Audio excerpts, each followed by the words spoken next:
포맷에서 프랜차이즈로 스크린 IP의 글로벌 문화 확장 전략을 주제로 강연을 진행해 주시겠습니다. 패트릭 칼리주리님은 미국 영화 및 텔레비전 업계에서 20년 이상 경력을 쌓은 수상 경력이 있는 뛰어난 TV 프로듀서인데요. 아랍에미리트 국가미디어청의 미디어 자문으로 활동하고 계시며 차세대 글로벌 미디어 이니셔티브를 기획하고 발전하는 데 기여하고 계십니다. 특히 탁월한 리더십과 날카로운 창의적 비전으로 잘 알려져 계신데요. 저희도 잘 알고 있는 아메리칸 아이돌, 더 어메이징 레이스, 빅 브라더, 그리고 네이키드 앤 어프레이드 등 세계적으로 성공한 TV 프랜차이즈 제작의 핵심적인 역할을 담당하기도 하셨습니다. 그럼 하나의 IP가 또 산업과 문화를 넘나드는 글로벌 스토리텔링을 플랫폼으로 성장하는 과정에 대해 이야기를 들어보도록 하겠습니다. 패트릭 칼러주리님을 큰 박수로 모시겠습니다.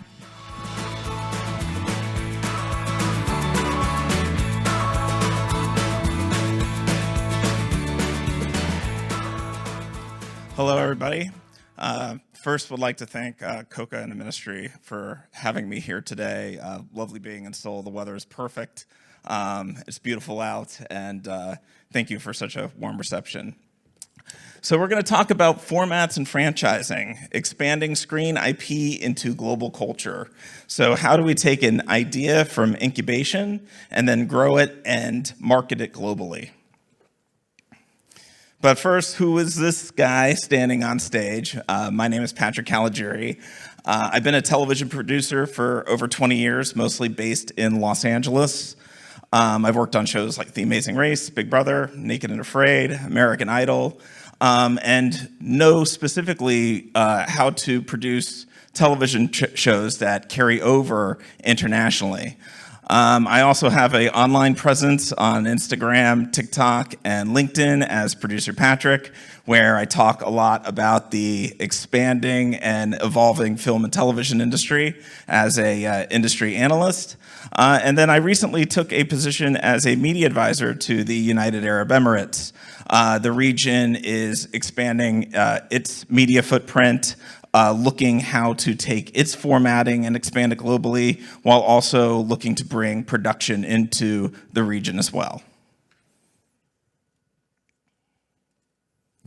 So we are entering a new era of global storytelling. And right now, the most valuable storytelling today is material that can expand outside of its original market. So a single idea can become a format that travels the world, or a franchise that grows into an entire ecosystem. And we'll get into those definitions in just 1 minute. But for this generation of creators, we'll succeed by creating a product with a global export and cultural resonance in mind from the very beginning. So definitions that matter. So a format. So a format is a set of rules or structures that can be reproduced in multiple markets. A lot of times you see this with television reality programs that are more like designed like game shows. The best way I could describe it is think of it as baseball. Baseball is played here in Korea, it's played in Japan, it's played in the United States, in Canada, in Cuba, Dominican Republic, and other Latin American countries. It's the same game. It's the same setup. You have all the baseball diamonds, you have the foul lines in the outfield, but it's how the game is played on each field that's remotely different, but the rules and structures are already there. Now, a franchise is a story or world that builds a brand and extends through spin-off sequels and merchandising. So it's something that actually gets into the psyche of the culture, and then it becomes a cultural export, which is content that not only travels, but changes how global audiences think, speak, and connect. So here's a perfect example of some formats, especially some that originated right here in Korea. So The Masked Singer and Physical 100, those are shows that have already carried over outside of this region, but originated right here. In fact, I personally know the showrunner of The Masked Singer in the US, and she described to me the time that she actually saw the show here and was like, dang it, that's the most simple concept that I've ever seen, and it's brilliant. And that's the thing about when it comes to formats, simplicity is what works. It's what can you create here that somebody can instantly pick up on the other side, whether that is dressing in a goofy costume and singing and having somebody guess who you are. Something that's simple, that's something that resonates. Other examples of formats are Iron Chef, which is out of Japan, Big Brother and The Voice, which is out of Amsterdam in the Netherlands. It's a producer by the name of John de Mol. Many people don't realize that most of the global reality television actually originates in Amsterdam, based on this. And then finally, the UK, which is known for Love Island and Got Talent. All right, I'm going to play a game with the audience right now. How many of you recognize one of these brands? By a show of hands. Okay. Now, by a show of hands, how many of you recognize all of these brands?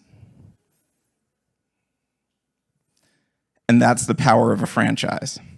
So these are all things that are grown part of our custom and our culture. Squid Game, again, originated from here in Korea.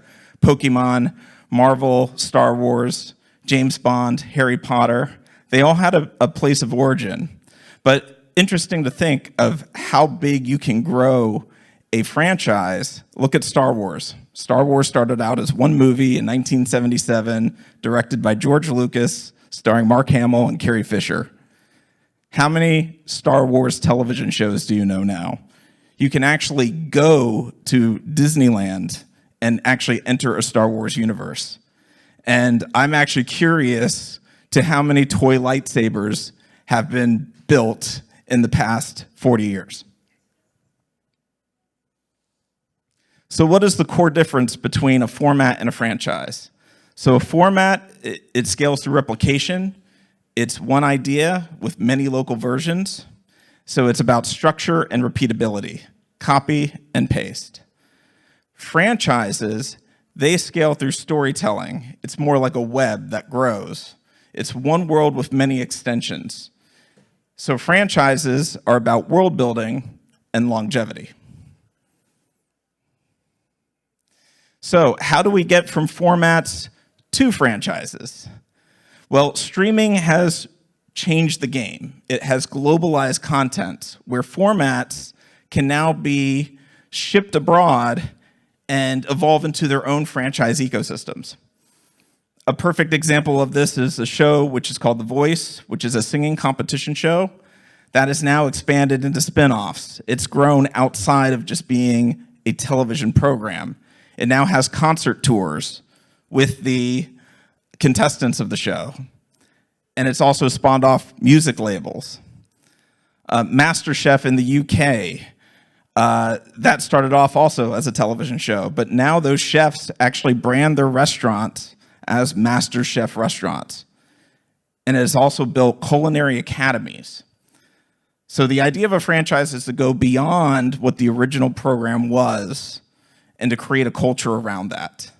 So formats that's once replicated, they expand as brands, and then they become cross-media life cycles. So localization as a creative tool. So how do we start to create these formats so that they can be globalized? Well, one thing that streaming has really changed is how high-quality dubbing and cultural adaptation has changed those viewing habits. We now are seeing translation become a major part of television shows as they start to grow globally. What used to be just a translation of somebody reading the script, now the scripts are actually rewritten so that the cultural resonance, what the actors are really trying to say, the emotion gets across. Because it's the emotion that makes the connection worldwide. And we'll get into that in just a second. So the translation is part of the storytelling. And they cast the voices and they rewrite the dialogue. And this shift has made foreign content more accessible and more mainstream. And it bridges those cultures, again, through voice and emotion. All right, Squid Game changed the rules of everything. And I know this has been brought up a few times.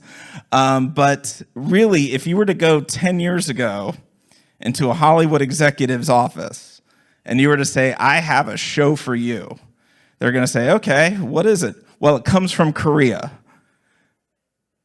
They would have been like, what? Okay, well, who's in it? Somebody I know? No, absolutely not. It's no cast that anybody in the US will recognize. And that executive would start sweating. And then, okay, well, is it in English? No, it is completely dubbed in another language. That would have been the worst bet that any executive would have taken 10 years ago. But yet, this show became the most watched show in Netflix history. And it proves that great storytelling now transcends language.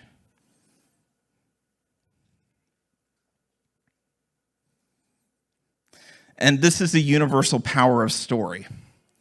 And so South Korean creators proved that these local ideas can reach the world when emotional core is universal. And one of the reasons I think Squid Game resonated so well was it wasn't really about a dystopian game. It was really about one person struggling with debt and the financial pressure that he had, and having an opportunity, would he put his life on the line to forever protect his family financially?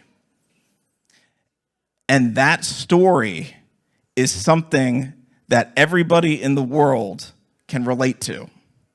Everybody, maybe it's a few select people who do not, but everybody can relate to financial strain and providing for your family and loved ones. So when emotion connects, those language barriers instantly disappear. And just here's the global reach of Squid Game. When season 1 premiered in the United States, it logged 265 million views on Netflix. And it was the most watched non-English series in history. By season 3, it surpassed 60 million views in just 3 days alone.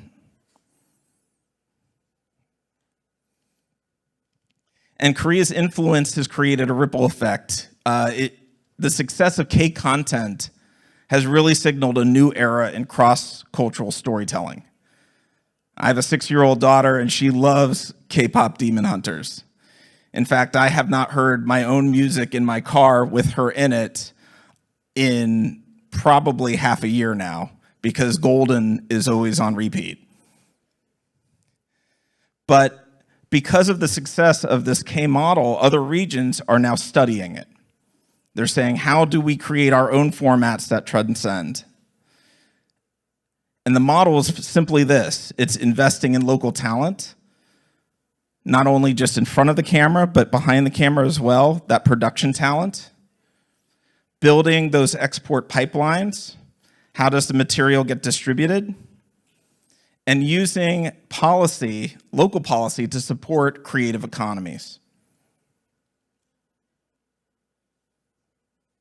And now we're actually seeing a cross-pollination that goes far beyond just going through the United States. I was actually here in Korea over the summer, and I met with local television producers. And they told me an interesting story. They said they just got back from India. And I said, well, what were you doing in India? And they said, we were actually selling our K-model formats to Bollywood. And they're taking our shows and reproducing them in the same format style that we had because they see our success. So Indian studios are officially remaking Korean dramas for their own local audiences. So Ode to My Father is now a Hindi film named Bharat. Flower of Evil is now an Indian web series called Duranga. And these adaptations prove that regional markets can now exchange formats laterally. Nothing has to go through Hollywood anymore. Nothing has to go through the traditional gatekeeping system. And Asia is building its own content network, and one that's built on shared themes and production collaboration. Here's an example of Ode to My Father to Bharat.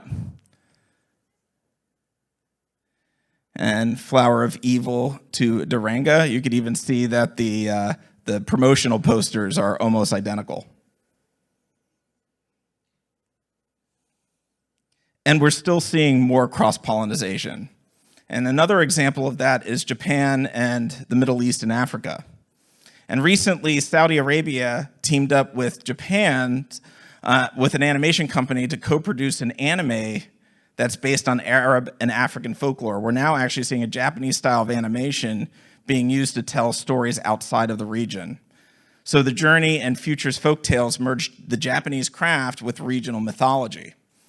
And these partnerships illustrate how storytelling styles and myths can combine to reach new audiences. And here's a perfect example of the journey. As you can see, it's your traditional anime style, but a much different cultural story. And Africa's acceleration. So we talk about Africa, but it's really 54 independent nations. But it is a massive sleeping giant in terms of media. UNESCO reports that Africa's screen sector currently generates about $5 billion US, with the potential to quadruple through investment and policy. And according to a GeoPoll survey, 81% of Africa's youth say that they go through the internet to consume most of their media, while only 13% chose traditional television. And I'll take that a step further with an additional stat. 90% of the continent of Africa views their media or consumes their media on their mobile device. And so the continent's young population and rich folklore make it a powerful rising engine for new global franchises.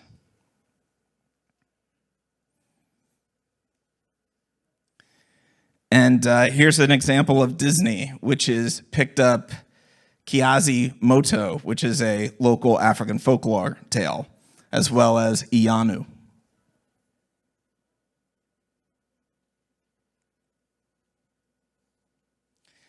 And we're also, Africa's not the only region that's growing exponentially. We're now seeing Middle East momentum as well. Egypt once defined media for the region, for North Africa and the Middle East, because Egypt was where the film industry started in Arabic, so in 1923. But now, Saudi Arabia accounts for 42% of the MENA's box office revenue. And they're investing more into it. Infrastructure projects like Al Hissan Big Time Studios and the Red Sea Studios are now positioning the region as a major production hub. Saudi Arabia has its own $1 billion investment fund into media. And we're seeing other nations in that region also start to contribute.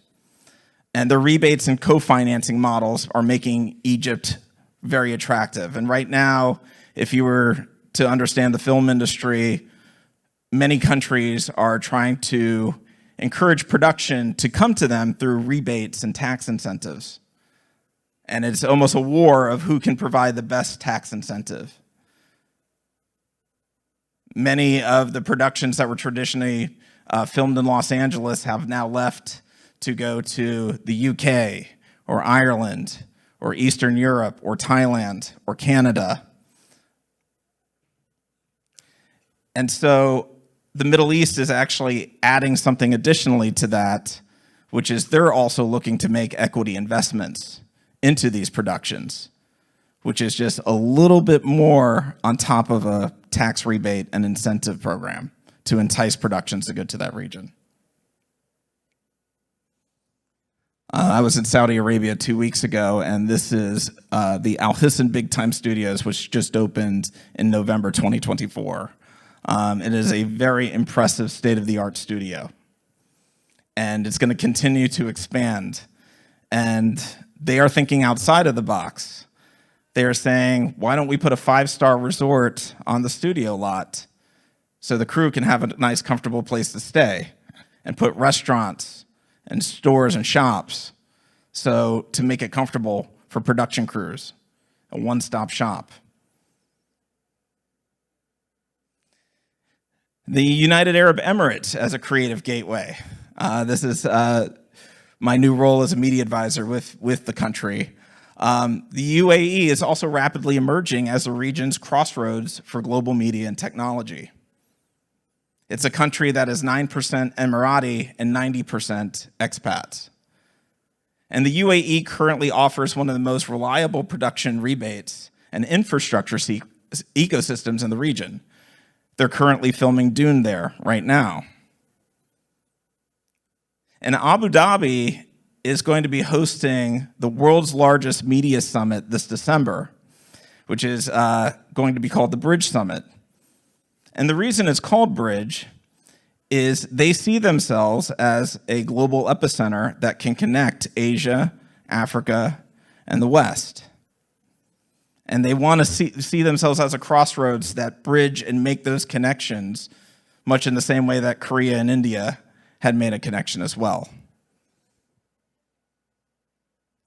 And if you're interested in attending or wanting to know more information about the Bridge Summit, this is a QR code. The summit will be December 8th through 10th in Abu Dhabi. And it'll be right after the F1 Grand Prix. So if you're into F1, the timing is very convenient.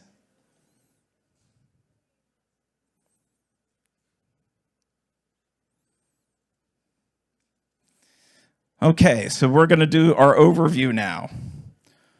Why does format travel? A simple premise. Audiences can pick up on the idea in seconds. There's simple rules to follow.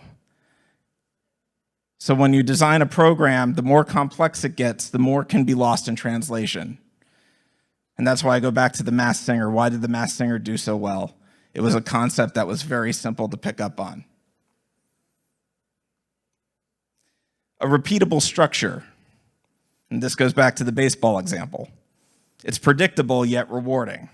It might be the same rules, but you're going to get a different game every time. Creating a visual identity. This is branding the product. Signature sets, props, and symbols. There's some shows right now that you instantly recognize what the program is just based by some of the things that you see. You can tell a Ninja Warrior by the structure that they're going to run through. You can tell the voice by the big red chairs that are about to turn around. Cultural flexibility. How easily can the product or show be localized in its own language and its own culture and customs? And then finally, the most important part, local casting. Storytelling is about empathy and about connecting with your audiences, because audiences like to see themselves in the story, whether that's a game show where they can see themselves competing for the prize and debating with the players and saying, well, I would not have done that, or that was a dumb move.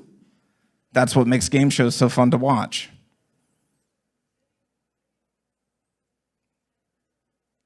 Now, what turns a format into a franchise? Once you get your program out there and it is now being utilized in other countries, how do you grow it beyond just a television show? Sequels and spin-offs. Keeping that program on the air or doing different versions of it. Games and interactive experiences. We're seeing a lot of this with Netflix. They're creating Netflix houses now where you can go and physically experience one of your favorite television programs. Live events and theme park attractions. Probably the most expensive for a theme park attraction, but live events are always great. Having your cast speak on panels and promoting press. And then finally, merchandising and licensing. Sell the t-shirts. And here's a prime example of Squid Game creating a franchise. We created an offshoot show called Squid Game: The Challenge, which was an actual real reality show with real participants. And Christian, who was up here earlier, gave another prime example of Roblox creating a Squid Game world. And that's, again, the franchise is when the program leaps off the screen and becomes something else. policy and partnerships. So this is not always an easy feat, and sometimes it's great to have a government which can back you and be an active investor for the creative economies. It helps grow a cultural resonance as well. You may have never been to New York City, but you know what it looks like through our media. You know, there's yellow taxi cabs and tall buildings and people on the street randomly yelling at each other, and that's New York. Even if you've never stepped foot there, it's in your imagination. And the same is happening for Korea right now. In fact, for the people who know that I'm in Korea, they keep asking, oh, I want to go there. I can't wait. And so this product of global storytelling really also becomes a marketing arm. Rebates, training, and co-funding programs attract production and retains talent. The more you invest in your product, the more it's going to promote you. Investing in your local talent keeps production here. It doesn't get offset to somewhere else. So policy is no longer just support, it's actually a competitive advantage for screen IP growth. Now, of course, comes the warning sign. There are risks and reality checks with expanding global programming. Over-localization can dilute the format's core. And when I worked on The Amazing Race, I also was a consultant on international versions of that show. And I ran into a problem. If you're familiar with The Amazing Race, it's two teams. They land in a country, they play games, and the last team to the finish line in that country is eliminated in the episode. And I was working with one country that said, well, we don't want to make it a game. We want this team of two beautiful women to always win. And that became very problematic for me. And I said, you can't do that, because that will ruin what the whole show's format is about. So you don't want to make sure that too much creative control is delegated to where you no longer have control of your format, because then it will change it. Weak contracts risk IP leakage and copycats. And of course, misreading local culture can also spark backlash. One show that I worked on had unique colors, and when it traveled to a different country, those colors were actually the same colors of their national flag. So all of a sudden, the show looked like it was promoting that country. So these are things that you have to be very mindful of. And then obviously, inconsistent production quality hurts global trust. You want to make sure that the quality and standard that you set with your program is also maintained and repeatable. So mitigation is strong format Bibles, making sure you have all your rules outlined, clear licensing contracts, and local consultants with tight creative oversight. All right, here's my playbook of how to build and export ready IP. Test the story's emotion universality early. Does it resonate with you? It might resonate domestically, but does it resonate with an international audience? Design it for easy adaptation across languages. Again, keeping it simple, a simple concept, something that anybody else can identify with. Budget for localization and marketing. Don't put all your money in just the actual production itself. Make sure that if you want to expand, you have a budget set aside for that as well. Instantly partner with music, gaming, and merchandise brands. And again, just like Christian said with Roblox, you know, the Squid Game game showed up 3 days after the show premiered. Align with those in-country rebate policies, like I mentioned. And then plan a franchise extension from day one. So when you're creating the concept, try not to create just for your own audience. See how your content would resonate globally. And this is the next frontier. And the future of global culture won't always be dictated by Hollywood. Hollywood is where it started, but it is no longer the epicenter. Asia so far is leading the charge on this. and Africa and the Middle East are coming up next. And the true success is going to belong to those who turn these local stories into global formats. And then once they become formats, turning them into lasting franchises. So here are my closing thoughts. Formats open the door. Franchises build the house. And culture makes it a destination. Thank you so much for your time, and I appreciated doing this, and I hope it was informative. And thank Coco once again for having me here.